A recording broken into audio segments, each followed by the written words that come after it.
여러분 안녕하십니까? 한수진입니다. 앞장서서 세상을 바꿔나가는 사람들을 만나보는 한수진이 만난 사람. 오늘은요 4차 산업혁명 시대에 아주 혁명적인 변화가 예상되고 있죠. 그래서 우리 교육이 준비해야 할 것은 무엇인지, 그 방향은 어떻게 되는지 그 해답과 고민을 함께 해주실 분 모셨습니다. 미래교육학자, 미국 버지니아대 교육공학과 유태호 교수와 함께하겠습니다.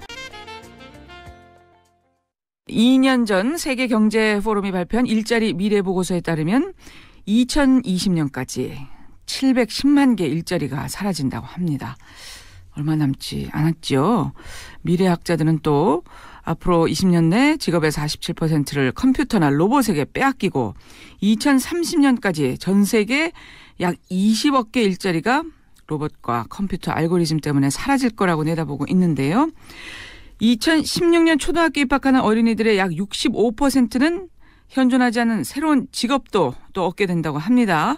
또 미래 일자리 중에 60%는 아직 만들어지지 않았다. 이런 전망도 나오고 있습니다. 참 어떤 변화가 올지 걱정도 되고 또 기대가 되고 뭐 여러 가지가 교차하는 그런 시점인데요. 자, 우리와 우리 아이들의 미래 어떻게 준비해야 할지 오늘 이분께 자세히 들어보도록 하겠습니다. 미국 버지니아대 교육공학과 유태호 교수님 모셨습니다. 교수님 어서 오십시오. 네, 반갑습니다. 안녕하세요. 예, 지금 교육공학 전문가, 미래교육학자 이렇게 교수님을 지금 소개합니다. 근데 교육공학 하면 또 많은 분들이 좀 궁금해하실 것 같아요. 네. 예. 어떤 학문인가요? 교육공학은 저희가 쉽게 생각해 보면 어떻게 테크놀로지를 활용해서 이제 교육에 이제 조금 더 도움을 줄 수 있는가에 대한 연구를 많이 하는데요. 예. 근데 이 교습법에 대한 것들도 이제 저희가 관여를 하고, 그다음에 학생들의 학습법에 대한 것들도 관여를 합니다. 그래서 어떻게 가르치고 어떻게 학습하는 것이 이제 학생들에게 조금 더 도움이 될 수 있는가에 대한 부분들을 총괄적으로 포괄하고 있는 학문이라고 할 수 있고요. 근데 미래 교육학자라고 하는 부분들은 저희가 아무래도 테크놀로지를 많이 이제 팔로우를 하다 보니까 예. 이제 어떠한 교육의 변화와 어떠한 그런 테크놀로지 변화가 앞으로 일어날 것이란가에 대한 것들을 많이 연구를 하거든요. 예. 이제 그러다 보니까 이제 미래에 대한 변화를 먼저 보고, 예. 교육의 이제 방법들이 이렇게 바뀌는구나, 그런 부분들을 먼저 할 수 있게 되는 거죠. 예. 그런 부분들을 우리가 이제 공부를 하고 연구를 해서 이런 방법이 조금 더 효율적이야, 효과적이야, 이런 부분들을 알려주는 그런 역할을 합니다. 그래서 제 주요 연구 분야는 학습 분석학이라고 하는데, 학기가 보통 16주잖아요. 네. 근데 학기가 시작하면 2주가 되면 학생들이 파이널 성적을 예측을 해요. 그래서 기말 성적이 넌 F야, D야, A야, 이걸 예측을 먼저 해서, 근데 예측만 해주면 당황스럽잖아요. 너 앞으로 14주 뒤에 너는 F가 뜰 거야라고 하면 이제 당황하잖아요. 그래서 그런 게 아니고, 너는 이렇게 문제가 현재 있으니까 앞으로 14주 동안 이렇게 하면은 D가 될 수 있고 C가 될 수 있고 B가 될 수 있고 A가 될 수 있다는 그런 식의 이제 예측값들을 제시해주는 연구들을 하고 있습니다. 그러니까 학기가 시작할 무렵 아직 뭐 시험도 안 보고 아무것도 안 했는데. 네네네. 이번 학기에 너는 대강 어느 정도 학점이 나올 것 같다, 이거를 예측을 한단 말이죠. 네네. 그러니까 학기 시작한 후에 네. 이제 2주 동안에 이제 학습 그런 활동 갖고도 이제 얘기를 하고요. 근데 그거에 앞서서 학생들의 그 나머지 변수들이 있거든요. 그러니까 뭐 데모그래픽이라든가 지오그래픽이라든가 사회 경제적인 변수나 이제 학생들의 다양한 변수들을 이제 해서 예를 들어서 그런 거죠. 그러니까 학생들이 풀타임 학생이냐, 파트타임 학생이냐, 그런 부분들, 그런 것도 성적에 영향을 미칠 네. 것이고. 그다음에 학생들의 고등학교 성적이 어땠다. 그래서 고등학교 GPA도 들어가고요. 예. 그다음에 뭐 부모님의 경제력도 들어가고 되게 다양한 변수들이 들어가요. 그래서 예. 그다음에 학생들은 속성 변수로 해서 인종 같은 것도 들어가요. 그래서 백인일 때, 아시안일 때, 그다음에 이제 흑인일 때 이렇게 여러 가지 이제 변수들도 집어넣어서, 그다음 남자가 공부 잘할까요? 여자가 공부 잘할까요? 여자가 공부를 좀 더 잘하거든요. 그게 또 남녀의 뭐 차이가 있습니까? 네네네. 그래서 여자한테 변수값의 그 상수값을 좀 더 주고요. 그래서 그러한 계산값들을 저희가 방정식으로 만들어서 이제 학생들의 이제 그 파이널 성적을 예측하는 것들을 하고 있습니다. 예, 그렇군요. 그런데 그런 어떤 예측을 바탕으로 결국은 이 학생이 좀 더 좋은 학습 효과를 거두기 위한 그렇죠. 네. 그런 방향도 또 제시를 하게 되고 그런 관련한 연구도 하게 되는군요. 네, 맞습니다. 또 공부를 위한, 어떻게 잘 가르칠까를 위한 그런 공부를 또 하시는 겁니다. 네, 그렇죠. 야, 근데 이걸 뭐 아까 뭐 테크놀로지 이런 얘기도 하셨잖아요. 네네. 그러면 그런 관련된 쪽도 좀 잘 아셔야 되겠어요. 뭐 컴퓨터라든지 뭐 IT 기술이라든지. 그렇죠. 아무래도 그러한 관련된 기술을 근데 저희가 개발자로서 하는 건 아니고요. 그걸 활용하는 입장에서의 이제 그 테크놀로지의 활용 부분이 저희가 좀 더 중요해요. 그래서 예. 어떠한 테크놀로지를 개발하는 부분에 있어서는 저희가 설계 파트에는 많이 들어가서 하거든요. 그래서 VR이라든가 AR이라든가 그런 부분들도 저희 버지니아 학습에 대학교에 도움이 되는. 네. 그 의뢰가 들어오면 저희 교육공학과 교수들이 가서 이제 이러이러한 교육적인 측면들을 고려해서 가상현실이나 증강현실 기술을 활용하는 부분에 대한 설명도 하고요. 네. 그다음 설계도 같은 거 짤 때도 저희가 들어가긴 하는데 예. 실제로 개발하는 건 아니고 예. 저희는 이제 교육공학적인 입장에서 어떻게 해야 된다 그런 부분들을 많이 얘기를 하죠. 그렇군요. 그래서 가끔씩 이제 헷갈리시는 게 교육공학을 했다고 하니까 교육 관련된 무슨 프로그램을 개발하는 사람이라고 많이 예. 생각하시는데 그런 건 아니고 교육공학적인 부분들을 어떻게 활용해서 교육적인 부분에 있어서 도움을 줄 수 있는가 그런 부분들을 저희가 하는. 그렇군요. 활용을 해서 네. 그러니까 교육의 방점이 꽝꽝 찍혀 있는 겁니다. 네, 맞습니다. 네. 아니 근데 지금 선생님께서 쓰신 책을 보면 첫 번째 책이네요. 이 4차 산업혁명 교육이 희망이다. 네네. 이런 제목이란 말이죠. 네. 네. 좀 무겁죠. 네. 근데 요 위에 이제 4차 산업혁명 빼고 말이죠. 네네. 그래도 우리 사회에서 네. 교육이 희망이다. 아마 이런 책을 냈으면 뭐라 그럴까요? 지금 다들 좀 비난과 야유가 오지 않을까. 우리 교육이 지금 너무나 맞습니다. 문제가 여러 가지 많아서 말이죠. 예. 참 힘든 문제인데 그래도 우리 교수님께서 4차 산업혁명 교육의 희망이다. 아무래도 좀 다른 의미가 있을 것 같습니다. 네, 맞습니다. 자, 근데 정말 교육이 희망인가요?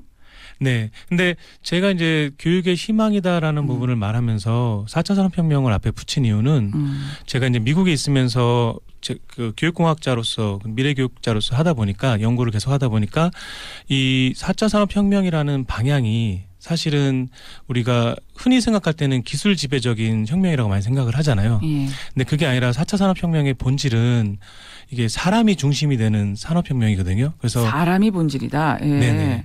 아까 소개할 때도 말씀하셨듯이 이게 일자리를 우리가 빼앗긴다라는 표현을 쓰셨는데 그것보다는 이렇게 보시면 되거든요. 우리가 조금 더 편해지려고 누군가에게 뭘 시켰어요. 근데 그걸 시켰다고 해서 우리가 일자리 뺏기는 게 아니잖아요. 근데 그런 부분에 대한 조금 오해를 하시는 것 같아요. 그래서 기술이 개발되고 기술이 발달해서 사람이 사람답게 살 수 있게 되는 혁명이 4차 산업혁명이거든요. 아, 그래요? 예를 들어서 우리가 지금 소위 말해서 최근에 뭐 52시간 근무제 이런 얘기들 많이 하잖아요. 근데 얼마만큼의 시간을 우리가 근무하는 게 우리의 삶의 가치를 우리 스스로 느끼면서 근무할 수 있는가에 대한 생각도 한번 해볼 만하거든요. 그러니까 일주일에 52시간이 많다면 많고 적다면 적을 수 있는데 현재로서는 그거 이상으로 일하기 때문에 그거에 대해 피로도를 줄이기 위해서 52시간이라는 걸 정하고 있는 거잖아요. 그렇죠.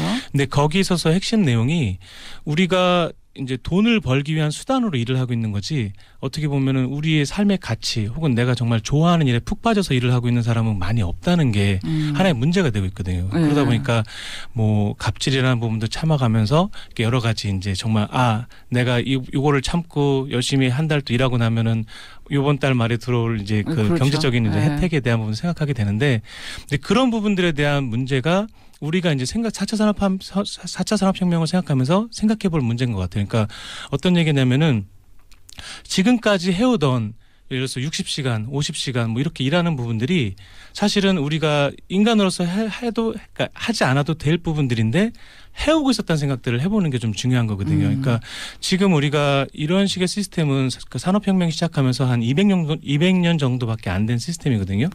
근데 우리가 한국의 역사만 쳐도 5,000년이잖아요. 그렇죠. 근데 5,000년 역사 중에 200년 정도밖에 안 된 시스템을 갖고 우리는 되게 이렇게 계속 살아왔기 때문에 앞으로 이렇게 살아갈 이게 정답인 것처럼. 그렇죠. 당연한 것처럼. 예. 그래서 그런 부분들에 대한 것들을 우리가 현재 그 시스템 내에서만 바라보면서 현재 상황만 바라보면서 이 상황 속에서 어떻게 교육이 희망이야라는 부분이 아니고 그렇다면은 우리가 과거에는 어떻게 살았고 그리고 인간답게 살려면 혹은 인간답게 그 자신의 삶을 영위하기 위해서는 우리가 어떤 부분이 필요할지 그런 부분에 대한 고민들을 많이 해야 될 시기가 된 거거든요. 그래서 앞으로 이제 사람의 노동력으로 하는 일은 많이 줄어들 거고요. 사람의 창의력이나 사람의 그런 비판적 사고나 이런 식으로 그러니까 어떻게 보면은 그러니까 힘으로 하는 노동력으로 하는 일들은 기계가 대체하고요. 사람은 이제 머리로 하는 일이나 자기의 감수성이나 감성 그리고 인성이나 이제 협업 이런 부분에 오히려 포커스를 더 맞추게 되거든요. 예. 그래서 그런 부분에 대한 변화를 읽지 못하고 지금 우리가 생각하는 것처럼 지금의 체제는 계속 갈 거다. 그리고 우리는 앞으로 이렇게 살아야 된다고 하면은 앞으로 되게 큰 혼란의 시기가 올 거예요. 왜냐하면 그럼 교수님, 근데 네. 지금 있는 직업들 중에 상당수가 그러니까 없어진다는 것은 네. 사실이죠. 네. 네, 사실인데 네. 그만큼 또 새로운 일자리가 생길 수 있다는 건가요? 그렇죠. 근데 그 새로운 일자리에 있어서도 예. 우리가 지금처럼 긴 시간을 일하는 게 아니고요. 보다 짧은 시간을 일하지만 많은 효율을 얻을 수 있는 일들로 바뀝니다. 그래서 이렇게 그러니까 가령 주 52시간이 아니라 한 주 30시간 일하고도 주 8시간 정도 일하고도 네, 얼마라고요? 다시 얼마요? 네, 주 8시간 정도 일하고도 이제 월급이 나올까요? 그러니까 이제 그런 부분들에 대한 이제 의구심들을 많이 갖는데 네. 그게 이제 4차 산업혁명 시대가 이제 하려는 그런 근본적인 목표거든요. 주 8시간이면 어떻게 됩니까? 그래서 자신의 네. 남는 시간들이 되게 많아지기 때문에 삶의 그 여가라든가 이런 부분들을 같이 그러니까 일을 하면서 공부도 하고 자신의 여가도 같이 누릴 수 있는 근데 지금 생각해 보면 당장 내일 은퇴를 한다고 생각해 보세요. 예. 그러면 24시간을 일을 하다가 24시간을 놀아야 돼요. 그럼 24시간 동안 할 게 되게 없거든요. 예. 뭐 영화나 드라마 보는 그런 것도 얘기들 많이 하시죠. 네네 하루 이틀인데 그래서 정말 자신의 삶에 대해서 내가 정말 좋아하는 일이 뭐고 내가 푹 빠져서 할 수 있는 일이 뭐고 그 다음에 내가 뭐 음악이라든가 미학이라든가 체육이라든가 미술이라든가 다양한 부분들에 대해서 내가 그러니까 하나의 그런 그 주제라든가 예. 관심사들이 꼭 있는 것들이 이제 중요한 시대가 오고 있는 거죠. 그러니까 그런 시대를 맞기 위해서는 당연히 우리 교육도 변해야 되는 그렇죠. 거고요. 네. 네. 그러니까 교육도 지금 이 상황으로 그대로 가면 안 되는 거죠. 네, 맞습니다. 네, 그래요.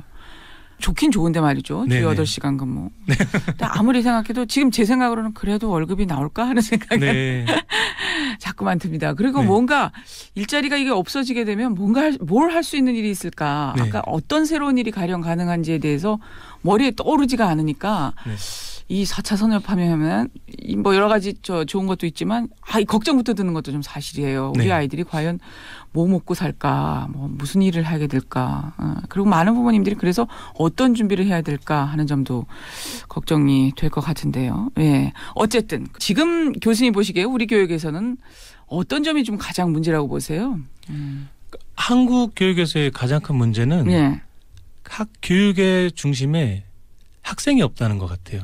학생이 없다. 네, 그러니까 예를 들어서 입시 제도를 바꾸든 교육 제도를 바꾸든 학생이 중심이 돼서 학생들에게 도움이 되는 방향으로 바꿔야 되는데 그게 아니라 뭐 입시를 공정하게 만들기 위해서 혹은 평가를 잘하기 위해서 이런 식의 내용들이 주요 그 쟁점이 되는 것 같아요. 그러니까 그러니까 교육을 한다는 거는 학생들에게 가장 큰 도움을 줘서 그 친구들이 학습을 잘하고 그 친구들이 어떻게 보면 사회에 나가서 그 사회인으로서 자기 역할을 할 수 있는 부분들을 저희가 만들어줄 수 있는 그런 교육의 기회를 제공하는 건데 지금은 학생들은 평가의 대상으로 보는 것 같아요. 그래서 예를 들어서 그런 거죠. 그러니까 평가를 하고 나서 평가가 결과가 되면 안 되거든요, 사실. 그러니까 무슨 말이냐면은 한 학기 동안 수학 수업을 들었는데 C를 받았어요. 혹은 D를 받았어요. 그러면은 70점이나 60점을 받았다는 거거든요. 그럼 한 학기 동안 수업을 듣고 거의 6개월 동안 시간을 썼는데 한 수업 내에서 60% 이상을 못 맞췄다는 거예요. 그럼 교육이 문제 있는 거거든요. 그러니까 학생이 문제가 있는 게 아니고. 그러니까 수학 포기자들을 수없이 만들어내는 게 아니고 왜 이 친구들이 지금 이 수학을 못 따라오는지를 분석하고 그러니까 어떻게 보면은 이 평가는 그 앞으로 교육하기 위한 방향 제시용으로 써야 되는 거죠. 이 친구들이 이런 부분이 부족하구나. 그러니까 이 친구들이 이런 부분들을 B나 A 학생으로 만들기 위해서는 우리 교육자들이 뭘 해야 되는구나. 이런 부분에 대한 논의를 해서 어떻게 보면은 시간을 쓰고 한 학기나 1년을 썼을 때 나올 수 있는 그런 결과물들이 한 수업에 대한 그 마스터리라고 해서 어떻게 보면 이해도나 숙련도가 향상되는 방향으로 가야 되는데 우리는 그게 아니라 되게 교사 중심이고 행정 중심이에요. 그래서 평가가 공정하면 모든 게 됐다고 생각을 많이 하고요. 선생님 입장에서도 국어나 수학이나 영어나 과학을 나눠서 하는 것도 어떻게 보면은 선생님들이 교육받은 형식대로 하는 거거든요. 그러니까 선생님이 국어를 가르치기 위해서 배웠으니까 국어를 가르치는 거고요. 네. 선생님이 수학을 가르치기 위해서 배웠으니까 수학을 가르치는 거예요. 그러니까 결과적으로 보면 선생님이 가르치는 방식대로 학생들이 따르는 거지 학생들이 그 수업 시간에는 국어만 배우고 싶어서 말해서 앉아 있는 건 아니거든요. 네. 그러니까 그런 부분에 대한 문제가 있는 것 같아요. 그러니까 학생들이 도움이 된다면 음악과 수학도 같이 가르칠 수 있고 뭐 영어와 과학도 같이 가르칠 수 있고 국어 시간에 네, 그러니까 섞어서 이렇게 할 수 있는 것들도 가야 되는데 한국 교육에서는 학생이 중심이 아니고 교육의 중심이 교사나 이제 정책이 있지 않나 이런 식의 생각을 좀 하고 있습니다. 그러니까 학생이 빠져 있다는 말씀에 대해서는 정말 많은 분들이 공감하실 것 같아요. 사실 그런 면에서는 교수님도 뭐 우리나라에서 교육을 받다가 미국 가서 그렇죠. 공부를 하러 가셨으니까 네. 시스템이 좀 많이 다른가요? 많이 다르죠. 그러니까 딱 극단적인 예가 이런 것 같아요. 그러니까 한국 교육 현장에서 어떤 선생님께서 학생들한테 1 더하기 1이 뭐지? 라고 물어봤을 때 어떤 학생이 3이요 라고 얘기하면 한국 교실 현장에서는 교사분께서 너는 틀렸어. 3이 아니야 2라고 얘기하는 방식이라면 미국 현장에서는 너는 왜 3이라고 생각할까? 그러면서 그 얘기를 끌어내요. 그래서 그러면 다른 학생은 뭐라고 생각하니? 4라고 생각하는 사람도 있을 거고 5라는 그러니까 틀리다가 아니고 다른 관점에 대한 걸 받아들이거든요.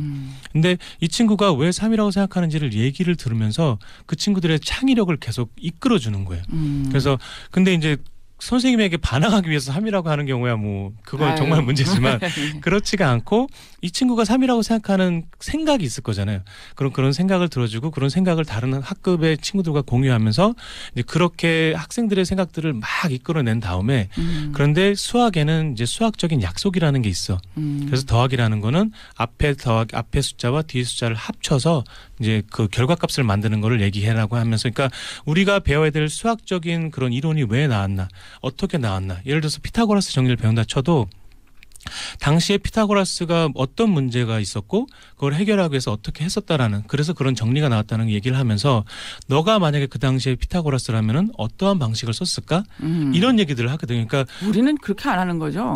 그냥 외우는 거죠. 일단. 그렇죠. 네. 외우고 보는 거죠. 네. 네. 그래서 그런 차이가 되게 큰 차이인 것 같아요. 네. 근데 왜 우리는 안 되고 거기는 되는 걸까요? 근데 사실은 미국도 2000년도 이전만 해도 그 3R이라고 그래서 읽고 쓰고 연산 수학하는 능력 위주로 가르쳤어요. 그러니까 한국처럼 비슷하게 가르쳤는데. 비슷했었어요? 네. 근데 2000년도에 그 전미 교육협회라는 곳이 있는데 거기서 이제 그 교육 관련된 분들이 모여서 어떤 회의를 했냐면 야 21세기가 온다고 하는데 우리 아이들 이렇게 가르쳐서는 앞으로 우리나라도 큰일 나고 우리 아이들도 큰일 나겠다. 그래서 4C라는 체제로 바뀌어요. 4C? 네네. C가 4개네요. 네, C가 4개입니다. 그래서 collaboration, 그래서 협업, 그다음에 critical thinking, 그래서 이제 비판적 사고력, 그다음에 creativity, 그래서 창의력, 그다음에 커뮤니케이션. 그래서 4가지를 중심으로 이제 교육 체제를 바뀌는데 그렇게 바뀌면서 아까 제가 말씀드린 그러니까 틀린 답이 아니라 다른 답에 대한 인정을 하게 되고 그런 부분들에 대해서 학생들한테 그리고 수준별 학습을 똑같이 하거든요. 한국하고 미국하고. 예를 들자면 그래서 한국도 우반 열반이 있고 미국도 우반 열반이 있다면 예를 들어 수학 같은 경우에 근데 미국에서는 열반에 들어갔다고 자기가 잘못했다고 생각을 안 하고요. 쟤는 그냥 수학을 나보다 잘하는 애. 근데 나는 저것만큼 수학을 하고 싶진 않아요. 그럼 나는 만약에 랭귀지 아트라고 해서 언어를 더 잘하고 싶거나 잘해요. 그러면은 나는 수학은 그냥 일반반인데 이 언어에 있어서는 난 더 잘하거나 체육을 잘하거나 미술을 잘하거나. 근데 한국은 우반이 중심이 돼서요. 열반에 가면 나는 열등한 애가 돼요. 그렇죠. 그러니까 그런 부분에 대한 하나로 그냥 줄을 쫙 세워버리니까요. 그렇죠. 네네. 기준 하나로. 네. 그래서 예를 들어서 성적표를 한국과 미국이 똑같이 받으면요. 한 학생이 10과목에 대해서 9과목이 수를 받고 한 과목이 만약에 우를 받았어요. 그러면 한국에서는 야, 너 왜 우가 있어? 아빠 때는 어땠는데 하면서 막 이런 얘기들 하면서 너 다음 학기에도 우가 나오면 뭐 성적을 그러니까 용돈을 깎을 거야부터 시작해서 이런 식으로 그런 거 좀 당해보셨어요? 당해봤죠. 이런 제재가 들어가잖아요. 근데 미국에서는 이 9개의 수를 받은 거에 집중을 해요, 부모님들이. 아. 와, 너 9개의 거의 이제 모든 과목을 수를 받았네? 그러면서 그 잘한 부분에 대한 칭찬을 한 다음에, 그런데 우가 하나 있는데 이때는 어떤 문제가 있었니? 그러면 이제 아이들이 얘기를 하기 시작하죠. 아, 그때 뭐 수업 문제가 어땠고, 이렇게 나는 뭐 어떤 부분이 이해가 안 가고 그러면은, 아, 그러면 그 부분을 해결하기 위해서 어떻게 해볼까 하면서 이제 그 수를 만들기 위한 방법을 같이 모색을 한다는 거죠. 그러니까 그런 부분이 되게 차이가 큰 것 같아요. 한국에서는 우를 받으면 학생 잘못이고 그 아이들 잘못이고 그래서 그거를 다음 학기에 못 올리면 또 아이가 처벌을 받는 그러니까 용돈을 깎인다 예를 들자면 예. 이런 부분들에 그게 되게 큰 차이를 보이는 것 같아요. 예. 자, 뭐 여러 가지 뭐 여건이나 뭐 사회적인 그 뭐 문화나 뭐 아마 뭐 분명히 환경이나 차이점은 있을 겁니다. 네, 뭐 네. 일률적으로 비교를 할 수는 없겠지만 네. 하여간 이대로는 안 된다. 우리 이런 식의 교육은 안 된다라고 해서 미국이 그렇게 일찌감치부터 좀 고민을 시작했다는 네, 거. 맞습니다. 예. 그래서 그 고민은 좀 우리가 함께 좀 공유해 보고 네네. 그 중에서 또 좋은 점은 또 우리가 가져오고 네, 맞습니다. 그래야 될 좀 필요성이 있는 것 같아요. 그런 거에 비하면 아까 2000년이라고 말씀하셨는데 네네. 막 밀레니엄 시작할 때인데 네네. 참 일찌감치 고민을 시작한 것 같아요. 네, 그렇죠. 예. 근데 우리는 좀 그러면서 뒤늦었지 않았나 하는 생각이 좀 들긴 합니다. 자, 2부에서 그 이야기를 좀 본격적으로 나눠보기로 하고요. 교수님.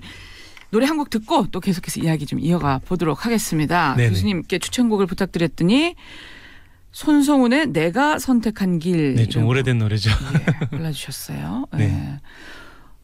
혹시 무슨 좀 이유가 있으십니까? 이 노래를 골라주신데? 제가 그 한국의 공교육 제도 내에서 이제 대학 입시도 준비하고 하면서 이제 공부 위주로 이렇게 많이 하다가 대학이라는 곳에 가서 이제 처음으로 제가 생각하는 그러니까 제가 좋아하는 음악이라는 걸 하기 위해서 그 홍익대학교라는 그 대학교에 그룹 사운드 블랙테트라라고 있어요. 예. 네, 거기에 이제 오디션을 보고 이제 뽑혔던 그 곡입니다. 그래서 저한테는 이게 내가 거기 알아주는 그룹인데. 바로 지금 뛰고 있는 당신은 혼자가 아니에요. 당신이 뛰는 힘 All Love FM. 네, 4차 산업혁명 시대 교육은 어떻게 변해야 될지 미래교육학자 유태호 미국 버지니아대 교육공학과 교수와 함께 하고 있습니다. 자, 2부 계속 좀 이어가 보겠습니다, 교수님. 자, 네. 1부 마무리해서 미국은 진작부터 이 교육 바꿔야 된다. 그래서 지금 일찌감치 큰 고민을 시작한 거예요. 네, 정말 맞습니다. 중요하고도 큰 고민을 시작했고 네. 그래서 지금 실제로 그런 변화들이 준비되고 일어나고 있는데 학습혁명이라고까지 표현을 하고 있습니다. 네. 구체적으로 이 학습혁명 어떤 내용의 혁명이라고 보면 될까요? 왜 혁명이라는 표현까지 쓰냐면요. 기존에는 주로 성적 중심으로 평가를 했어요. 그래서 아이들이 한 학기 동안 수업을 듣고 중간고사나 기말고사로 평가를 받고 그러고 나면은 뭐 A든 B든 C든 뭐 F든 받아서 1등부터 꼴등까지 이제 줄을 세우는 이런 그 성적이나 순위 같은 거를 매겼잖아요. 예. 근데 지금 바꾸려는 시스템, 미국에서 바꾸려고 준비하고 있는 시스템은 역량 중심 시스템이에요. 그러니까 역량 중심 평가 시스템. 그래서 이게 아이들이 그 시험은 똑같이 볼 수 있는데 예. 시험을 보고 나서 끝이 아니고요. 결과가 아니고 시험을 본 게 이제 시작점이 돼요. 그래서 수학 시험을 봤는데 70점 맞았다, 50점 맞았다 그러면 그때 아이들이 왜 이런 문제를 틀렸고 뭐가 문제인지를 분석을 하고요. 교사들이 이 아이들은 그러면 어떻게 가르쳐야 되는가. 그래서 그렇게 학습 플랜을 짜는 그 기준점으로 삼거든요. 예. 그리고 아이들을 뭐 국어면 국어, 영어면 영어, 수학이면 수학 이렇게 그 과목별로 평가하는 게 아니고요. 예. 그 8가지 역량을 중심으로 평가를 해요. 그래서 8가지 역량에는 분석적이고 창의적인 사고, 복합적 의사소통, 리더십과 팀워크, 디지털, 양적 리더러시, 세계적 시각, 적응력, 진취성, 모험정신, 진실성과 윤리적 의사결정, 마음의 습관 또는 사고방식이라고 하는데 이 8가지 중심으로 역량을 평가해서 이 학생들이 꼭 대학을 가지 않더라도 앞으로 사람으로서 살아가면서 필요한 역량들을 고등학교 4년 동안 미국은 이제 9학년부터 12학년까지 4년 동안 고등학교인데 그 4년 동안의 고등학교 동안 이런 역량들을 키우기 위해서 어떤 활동들을 했고 그런 부분들을 모아서 이제 디지털 락카라는 개념에 이제 담아놓는 이런 식으로 평가라는 것들로 시스템을 바뀌겠다는 게 2020년도에 시행하려고 준비 중에 그러니까 있습니다. 이런 역량 중심의 평가가 된다고 하면 뭐 영어 몇 점, 뭐 역사 몇 점, 뭐 이렇게 평가를 한다는 게 아니라는 말씀이신 거죠? 그렇죠. 그렇죠. 그렇게 평가하지 않고요. 과목별로 평가를 하는 게 아니고. 네네. 그러니까 예를 들어서 제 2차 세계대전을 만약에 예를 들면요. 지리 시간에는 지리적 위치를 보고 지리적 관계를 보고요. 경제 시간에는 경제적 관계를 보고 뭐 역사 시간에 역사적 그런 관계를 보잖아요. 근데 지금 이런 식의 이제 학생들이 2차 세계대전에 예를 들어서 처칠이 그 결정을 해서 그 노르만디 상륙 작전을 했을 때의 상황을 만약에 생각해 보면 이게 꼭 지리적인 위치뿐만 아니라 정치, 경제, 사회, 문화가 다 복합적으로 결정된 문제들이잖아요. 그래서 이런 것들을 아이들이 제대로 복합적으로 바라볼 수 있게끔 통합적으로 운영을 하는 거예요. 그래서 이제 정치, 경제, 사회, 문화 교사분들이 다 와서 이제 수업을 커리큘럼을 짜죠. 그래서 이 하나의 그런 그 사건을 이해하기 위해서 아이들이 다각적으로 바라볼 수 있는 시선을 그러니까 시각을 갖게 해주고요. 평가도 마찬가지로 너가 만약에 그때 당시에 처칠이었다면 너는 어떤 결정을 내릴래? 그럼 그냥 나는 이렇게 할래가 아니고 이러이러한 나만의 근거에 의해서 나는 이런 결정이 더 옳았다고 생각한다라고 이런 식으로 평가를 치르게 되는 거죠. 그러니까 이게 단순히 뭐 영국 옆에는 프랑스가 있어 뭐 이런 식으로 해서 이제 그 객관식으로 묻는 게 아니고 당시에 그 자기가 그때 당시에 가서 전체 상황을 이해하면서 자신의 결정까지 내리는 그러니까 그런 식으로 이제 교육이 바뀌고 있다는 거죠. 네. 그래서 지금 성적이 없는 성적표가 나온다는 이야기가 있던데 미국은 그게 맞습니까? 그러니까 네, 그게 이제 역량 중심 성적표를 제가 이름을 붙인 거군요. 게 이제 성적이 없는 성적표. 왜 그러냐면 거기는 A, B, C, D 이런 것들이 하나도 안 나오니까요. 아니 근데 우리가 성적표에 성적을 써 넣을 수밖에 없었던 건 분명히 이유가 있었던 거 아니겠어요. 네. 근데 이제는 필요 없다는 건가요? 그러니까 필요가 없다라기보다는요. 우리가 1차부터 3차까지 산업혁명 시대에는 주로 이제 기업 중심의 그 산업혁명들이었어요. 근데 4차 산업혁명은 사람의 지위가 향상되고 그 다음에 이제 사람 중심의 산업혁명이거든요. 그러니까 조금 시스템 자체가 바뀌어요. 그래서 그 근대 공교육이 처음 시작된 거는 1차 산업혁명 시대가 끝날 때쯤 2차 산업혁명이 시작될 때쯤에 시작이 됐는데 근대 공교육이 시작하면서 공장에서 이제 생산량에 따라서 월급 같은 거, 그러니까 생산량이 많아지면은 수익이 많이 발생하고 그러다 보면 이제 그 월급도 늘어나는 방식이잖아요. 근데 그 전까지는 대학에서 어떤 식으로 평가했냐면 구술 평가를 했어요. 그래서 교수들이 3명이나 뭐 5명 정도가 있어서 한 학기 동안 배운 내용을 말로 물어보면 말로 설명하는 거예요. 그러니까 내가 아는 만큼 설명했는데 그게 이제 미흡하면 다시 한 학기를 더 듣거나 그래서 그 해당 수업에 대한 이제 마스터리 그러니까 숙련도를 향상시키는 부분들이 목적이었거든요. 근데 그 산업혁명이 시작되면서 야 대학에서도 학생들 가리킨 수대로 그 교수들한테 돈을 줘야 되지 않겠나라는 얘기가 나온 거예요. 학생들 수에 비례해서 월급을 준다고요? 그렇죠. 그래서 이제 페리쉬 교수라는 분이 그럼 나 객관식으로 평가할래. 그래서 화학과 교수님이었는데 그래서 객관식 시험을 시작하게 된 거죠. 그러다 보니까 그 이전에는 객관식 시험도 없었군요. 그렇죠. 네. 그래서 구술 평가를 하던 시대에서 이제 객관식 평가를 하면서 이 사람이 돈을 많이 벌게 되니까 주변 교수님들이 그거를 이제 만류하는 게 아니고 학생 수가 늘어났기 그렇죠. 때문에 나도가 된 거죠.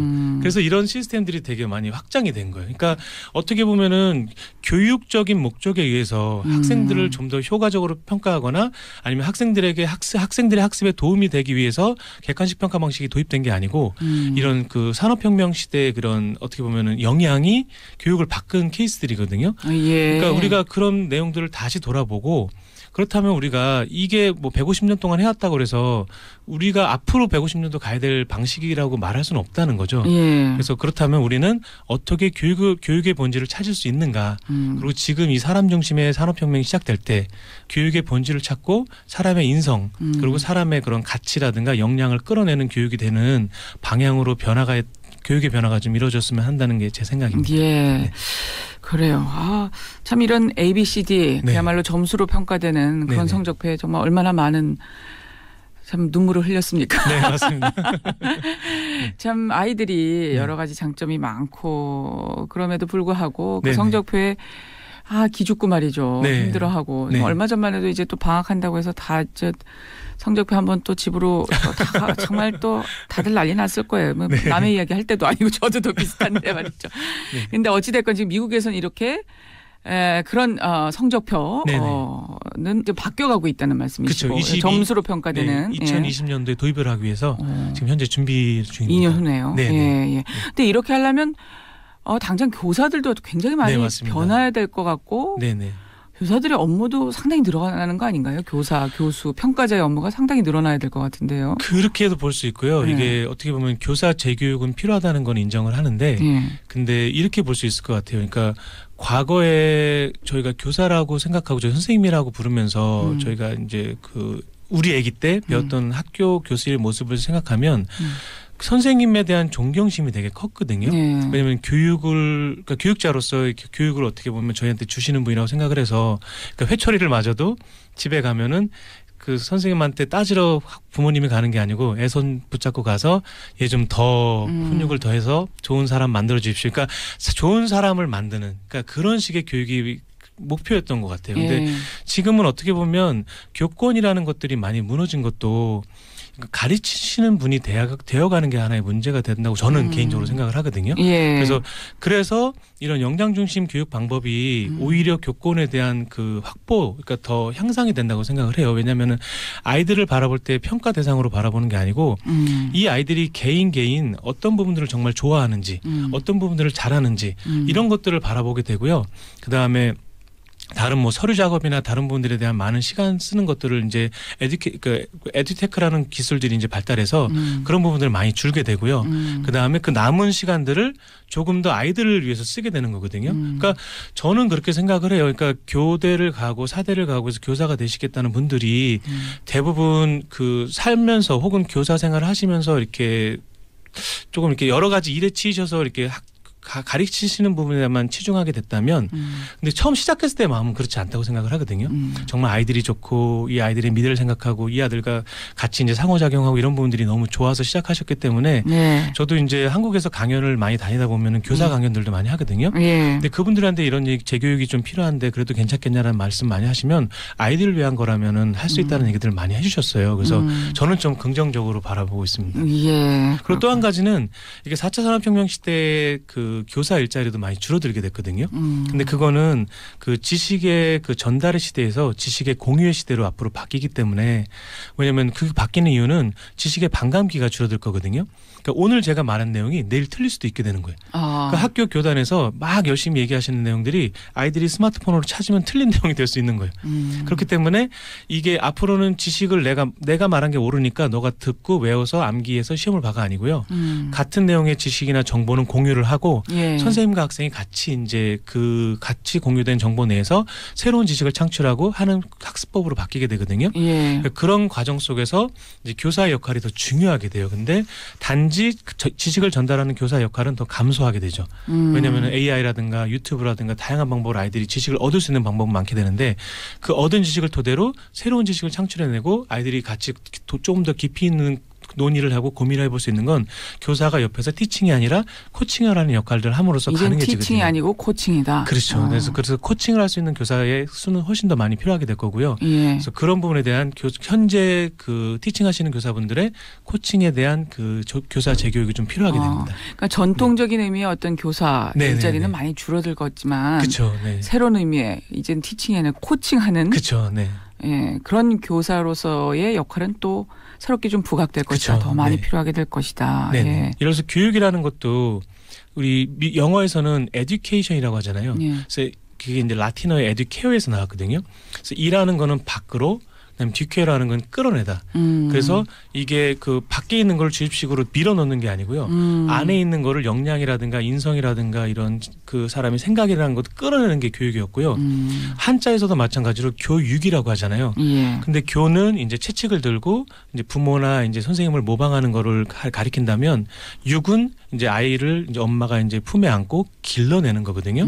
그래서 교와 육이 합쳐져서 예. 결과적으로는 아이들의 그런 인성이라든가 역량이라든가 가치를 끌어내는 것들을 했었는데 어떻게 보면 오늘날로 오면서 교회에 너무 집중하고 있지 않나. 그래서 교육의 본질로 돌아가는 게 이제 동양과 서양에서 그 전 세계적으로 많이 이런 변화가 일어나고 있어요. 그래서 요즘 예. 많이 얘기되고 있는 핀란드라든가 뉴질랜드라든가 캐나다 이런 데도 교과목 체제를 다 바꿨어요. 그래서 지금과 같이 국영수 가사가 과연 학생들에게 도움이 되는 교과목 체제인가. 그래서 그걸 다 부셔서 아이들이 개인 맞춤형 학습을 하면서 나는 이러이러한 이러한 수업을 더 듣고 싶어요. 나는 이렇게 해서 배우고 싶어요라는 것들을 위해서 학생 교사분들이 이제 커리큘럼 다시 짜게 되는 거죠.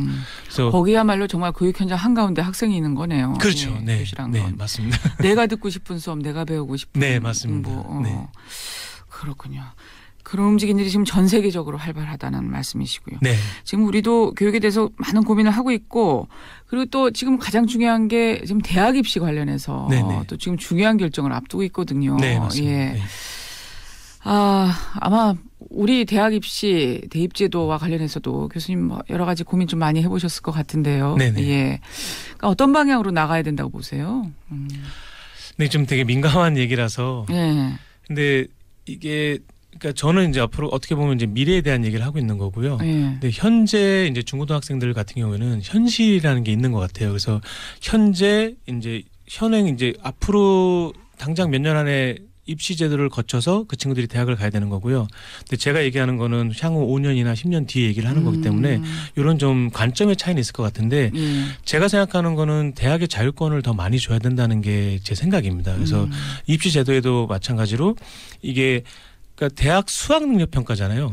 대학에 가기 위해서 어떠한 그 학습 결과물을 보여주는 게 아니고 내가 대학에 가서 수학을 잘 할 수 있다는 그러한 역량을 보여주는 평가가 돼야 되는 거거든요. 근데 그런 부분들이 그렇게 안 가고 어떻게 보면은 그 점수화해서 그러니까 학교를 더 좋은 데를 가기 위한 기준화되고 있다 보니까 이런 좀 문제가 좀 되고 있는 것 같아요. 그래서 이게 입시 제도의 문제 중에서 뭐 정시 확대냐, 뭐 수시 확대냐 이런 아니면 뭐 학종이나 이런 부분들보다는 이게 대학이 자율적으로 자신의 그런 대학 기조들이 있잖아요. 우리 대학에는 이런 친구들을 더 많이 뽑고 싶어. 우리 학교에는 뭐 끈기 있는 친구가 더 많이 필요해. 뭐 창의력 있는 친구가 더 많이 해. 이런 것들을 설정을 하고 그거를 뽑기 위한 방법도 대학이 다양한 방법들을 모색할 수 있게 예전에 뭐 본고사도 있었고 혹은 뭐 다양하게 논술형 시험이라든가 아니면 실제로 이제 가서 학생들을 프로젝트화 할 수도 있고 프로젝트를 많이 시킬 수도 있는 거거든요. 그러니까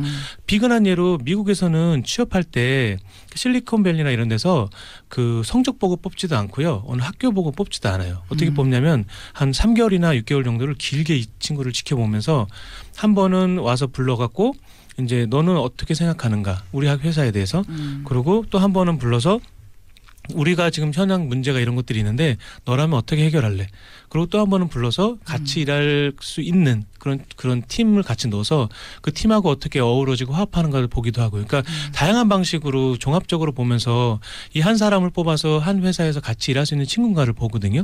근데 한국에서는 입시도 그렇고 취업도 그렇고 그런 부분보다는 주로 점수라든가 학교라든가 이런 부분들을 많이 뽑고 있잖아요. 그래서 그런 부분들이 많이 바뀌어야 되는 것 같아요. 그래서 어떻게 보면 동문서답일 수도 있는데 워낙 민감한 문제도 하고 그래서 제가 볼 때는 현행 문제에서는 답이 있다기보다는 조금 앞으로의 미래에 대한 걱정을 더 많이 하는 게 좀 옳지 않겠나 생각이 됩니다. 근데 어찌됐건 처음에 말씀하실 때는 자율성을 좀 대학의 자율성을 확대하는 방향으로 입시 제도를 개선하면 어떨까 하는 그런 뭐 여러 아이디어 중에 하나겠지만 그런 생각을 좀 피력을 해 주셨는데 그러니까 지금 우리나라는 다 똑같잖아요. 그렇죠? 국가가 시험 문제를 내서 평가를 해서 그걸 갖고 이렇게 그 점수에 따라서 각 학교별로 지원을 하는 그런 시스템이잖아요. 근데 그런 거 그러니까 바람직하지 않다 이렇게 보시는 거죠? 그렇죠. 그리고 또 한 가지는 현재 그 이런 방정식이 설정이 되는 것 같아요. 그러니까 고등학교에서 좋은 대학을 가면 좋은 직장을 간다. 그러니까 이런 부분들이 연결되다 보니까 그 좋은 대학에 많이 간 거를 고등학교에서 광고를 해요.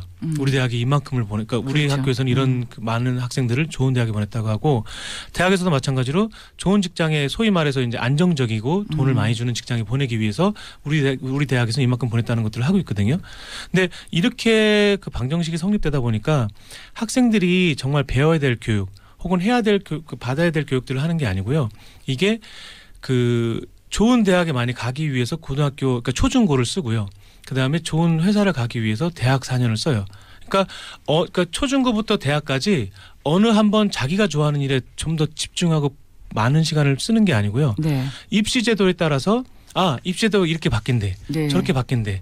취업이 이렇게 바뀐대. 모 회사의 입시 그 시험이 이렇게 바뀐대. 이것만 추구하면서 자기 스펙 쌓기를 지금 하고 있는 거거든요.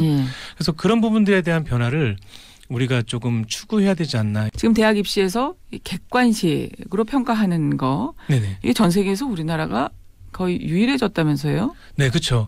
그러니까 얼마 전까지만 해도 일본하고 예. 한국이 있었는데요. 예. 네, 최근에 일본은 그 센터 시험이라는 거를 이제 논술형으로 변경하겠다고 지금 프로젝트를 진행 중에 있습니다. 예, 그래요. 그러니까 이렇게 객관식으로 평가를 하는 뭐 주관식 문제가 좀 있긴 있지만 말이죠. 네네. 예. 이런 방식은 좀 안 맞는 겁니까? 결국 이 시대 변화와는 안 맞는 건가요? 그러니까 맞다 안 맞다의 문제라기보다는요. 예. 이게 학생에게 도움이 되는 평가 방식인지도 좀 생각을 해봐야 될 것 같아요. 그러니까 단순히 짧은 시간에 많은 문제를 맞춰서 내 좋은 성적, 그러니까 높은 성적을 받기 위한 것들을 하다 보니까 그 고등학교, 그러니까 초중고를 다니면서도 옆에 친구들은 경쟁자가 되거든요. 그러니까 내가 한 문제를 맞히고 다른 친구가 한 문제를 틀려야 내 성적이 올라가고 내가 좋은 대학을 가요. 그러니까 이런 구조 속에서 우리가 4차 산업혁명 시대에 중요하다는 게 창의력이나 아니면은 뭐 협업 능력이나 의사소통 능력이나 이런 부분들이거든요. 예. 그런데 옆에 친구랑 뭔가를 시험 시간에 뭔가를 하면요 컨닝이 돼요. 그러니까 부정행위가 되죠.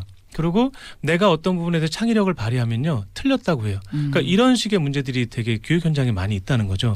그래서 객관식 시험이 뭐 맞다 틀리다 이런 부분 문제보다는 예. 우리 학생들을 어떻게 그 친구들이 정말 자기가 좋아하고 자기가 정말 깊이 빠져서 며칠 밤을 새도 또 하고 또 다음날 또 일어나서 또 그 문제를 해결하고 그러니까 생각하고 할 수 있는 그런 것들을 찾을 수 있는 기회를 교육 현장에서 안 주고 있다는 게 저는 가장 큰 문제인 것 같아요. 예.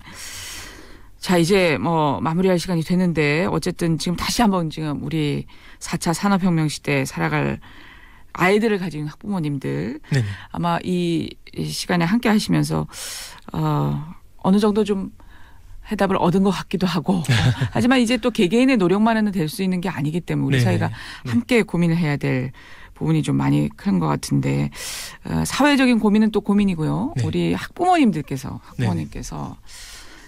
우리 아이들을 어떻게 키워야 될지 좀 고민하신다면 네. 어떤 좀 조언을 주고 싶으세요? 그러니까 지금은 되게 과도기인 것 같아요. 그래서 현재 눈앞에 닥친 거는 당장 우리가 해야만 하는 그런 따라야만 하는 입시 제도고요. 근데 앞으로 5년 10년 뒤에는 세상이 이제 바뀌는 모습들이 있을 거라는 거죠. 근데 우리가 당장의 입시 제도를 준비를 우리 아이들을 위해서 하면서도 지금 우리가 부모님들로서 해야 될 것들은 이 아이들이 실제로 살아갈 세상은 어떻게 바뀐다는 얘기를 많이 해줘야 될 것 같아요. 그래서 이 친구들이 정말 자기가 좋아하고 잘하는 게 뭔지에 대한 것들을 고민하게 하고요. 그런 것들을 자꾸 발굴해주고 생각해 볼 수 있게 하는 시간들을 많이 가지면 좋을 것 같고요. 예. 그 다음에 집안 내에서도 아이들이 이제 그 고민하거나 다 같이 토론할 수 있는 얘기들을 많이 하면 좋을 것 같아요. 그래서 단순히 너가 이런 부분에 있어서 시험을 잘 봤다 못 봤다 이런 부분보다는 그게 이제 입시에 연관이 되니까 좀 필요하긴 하지만 아이들이 정말 학습의 동기를 느끼는 건 자기가 정말 좋아하는 일을 할 때 동기를 느끼거든요. 그래서 학습을 하고 싶다. 그러니까 학습 동기를 느끼는 게. 근데 그런 부분의 것들이 우리 부모님들이 많이 해줘야 될 부분인 것 같아요. 그래서 못한 부분에 치중하기보다는 잘한 부분에 치중해주고 그 친구들이 정말 좋아하고 잘하는 것들을 자꾸 발굴해주고 그래서 그렇게 했을 때 너가 앞으로 미래에 살아갈 시대에는 그 한 가지 일만 잘해서 되는 것들이 아니고 여러 가지 그러니까 평생 직장의 시대가 아니고 여러 가지 이제 뭐 A라는 직업을 가졌다가도 B라는 직업을 갖고 그러니까 자기가 정말 좋아하고 그러니까 내가 하는 일이 나한테 주는 가치와 내가 하는 일이 세상에 주는 가치 이 두 가지의 가치를 그러니까 가치가 자기 직업 결정에 되게 중요한 역할을 하는 그런 시대가 될 거거든요. 예. 그래서 그런 얘기를 해주면서 당장의 눈앞의 입시는 너가 어쩔 수 없이 하지만 앞으로 바뀔 미래에 대한 준비를 안 하면 앞으로 너의 삶은 어떻게 보면 황폐해질 수도 있다는 얘기를 좀 하면서 그러한 생각할 수 있는 시간들을 많이 주는 게 좀 좋을 것 같습니다. 예. 어쨌든 4차 산업혁명 교육부터 좀 바뀌어야 되는 거죠. 그래야지 네. 저희가 희망을 찾을 수 있는 거죠. 네, 그렇게 생각합니다. 예. 자, 오늘 유태호 교수와 말씀 나눠봤습니다. 교수님 말씀 잘 들었습니다. 고맙습니다. 감사합니다. 예.